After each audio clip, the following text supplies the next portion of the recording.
Սա պետություն է, հարգելիներս։ Սա պետություն է։ Իսկ պետությունում Ցեղասպանության թանգարան ինստիտուտի տնօրենը չի կարող Արցախի թեմայով գիրք նվիրել Միացյալ Նահանգների փոխնախագահին, որովհետև պետությունը փակել է Արցախի հարցը։ Վարչապետ Փաշինյանն այսօր հաստատեց, ինքն է ինստիտուտի տնօրենին հեռացնելու ցուցում տվել։ Այո, ես խնդրել եմ, որ նա հրաժարականի դիմում գրի։ Իմ ցուցումը եղել է Արցախի մասին իր խոսելը, նաև գիրք նվիրելը, հա, դուք համարել եք դա կառավարության քաղաքականությանը հակառակ ինչ-որ գործողություն։ Այո, ես դա համարել եմ կառավարության վարած արտաքին քաղաքականությանը հակառակ գործողություն, ես դա համարել եմ սադրիչ գործողություն եւ խնդրել եմ, որ դիմում գրի։ Փաշինյանը շարունակում է հիմնավորել երկրում արտաքին քաղաքականությունը վարում է կառավարությունը, պետական պաշտոնյաները պիտի հետևեն դրան։ Երբ որ երկրի վարչապետը ասում է, որ Ղարաբաղյան շարժում չկա,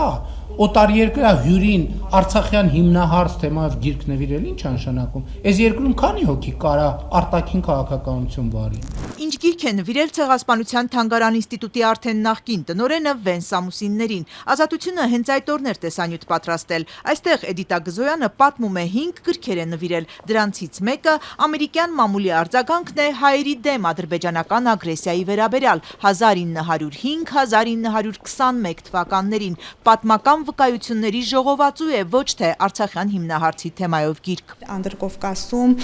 թաթարների ուրեմն վերաբերմունքը հայերին, նրանց ագրեսիան հայերի նկատմամբ էլի վերցված ուրեմն ամերիկյան մամուլից։ Ինչու է ամերիկյան մամուլի այս հավաքածուն որակվում քաղաքական սադրանք ու շեղում Հայաստանի արտաքին քաղաքականությունից։ Էդիտա Գզոյանը հրաժարվեց մեկնաբանությունից։ Իդեպ թե այս ժողովածուն, թե մնացյալ գրքերը հուշահամալիր այցելող բարձրաստիճան դեմքերից շատերին են նվիրել։ Վեն Սամուսինների այցը բառացիորեն կրկնել է նախորդ պաշտոնական այցերի սցենարը։ Նույնիսկ երթուղին է նույնը։ Մեծ Եղեռնի հուշահամալիրից բացի Սումգայիթի, Կիրովաբադի, Բաքվի ջարդերին զոհ գնացած հայերի հիշատակին տեղադրված 3 խաչքարերի մոտ, հետո Արցախյան առաջին պատերազմում զոհված ազատամարտիկների գերեզմանին։ Պետություն եք, թե սա բանա, ինքնագործ խմբակ է, որտեղ մեր ստեղծագործական պոտենցիալն ենք բանանում, փորձարկում։ Զայրանում է Փաշինյանը տեղի ունեցած այդ գիրք նվիրելը համարում պետական արարողակարգից դուրս մի բան։ Թանգարան ինստիտուտից տեղեկացանք, սակայն, որ Միացյալ Նահանգների փոխնախագահի այցից առաջ կառավարական արարողակարգից որևէ ճշտում, առաջարկ, դիտարկում, համաձայնեցում չի եղել։ Ոչ մի հանձնարարություն, որ տարիների ավանդույթը պետք է փոխել։ Հայտնի չէ վարչապետ Փաշինյանն արդեն պատժել է պաշտոնական արարողակարգի պատասխանատուներին, թե այդ քայլը դեռ առջևում է։ Շատ վարքյանական շտապ բաներ։ Ցեղասպանության թանգարան ինստիտուտում այսօր առույգ էր միայն տնօրենի ժամանակավոր պաշտոնակատարը։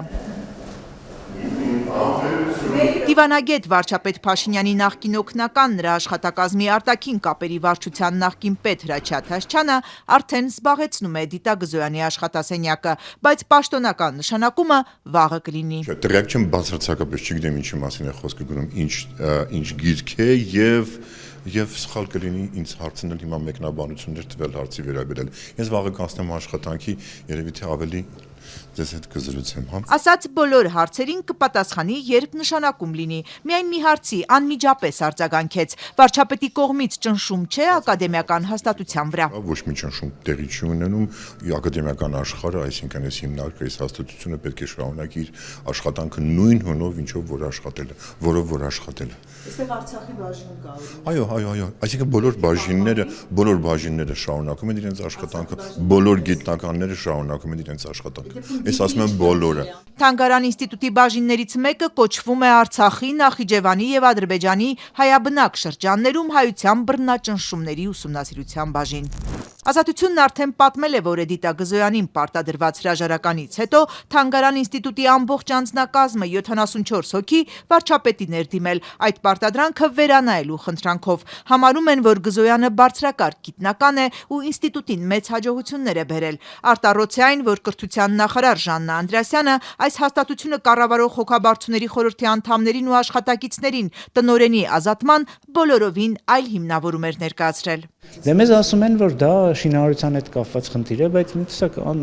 անլուրջ է։ Հոգաբարձուների խորհուրդը գլխավորող ֆրանսահայ ցեղասպանագետ Ռայմոնդ Գևորգյանը մի քանի այլ անդամներ այս սկանդալի պատճառով վայր են դրել լիազորությունները։ Դրանց թվում նաև ազգագրագետ Հրանուշ Խարատյանը, որ համաձայն չէր Գզոյանի հեռացման հետ, բայց միայն այսօր Փաշինյանից տեղեկացավ, որ շինարարությունը չէ պատճառը։ Ճիշտն ասած, ինձ համար շատ մեծ անակնկալ էր այն իմաստով, որ 30 տարի է մենք խոսում ենք այն մասին, որ Ադրբեջանի նախագահը ձևավորում է ակադեմիական միջավայրի ասելիքը։ Միշտ գրել ենք այդ մասին, որպես դատապարտում ընդհանրապես ակադեմիական աշխատանքի նկատմամբ։ Այսօր մեր նախագահն է վարչապետը կարծեք թե ինքն է մտնում այդ ոլորտ եւ ինքն է որոշում ակադեմիական ազատությունների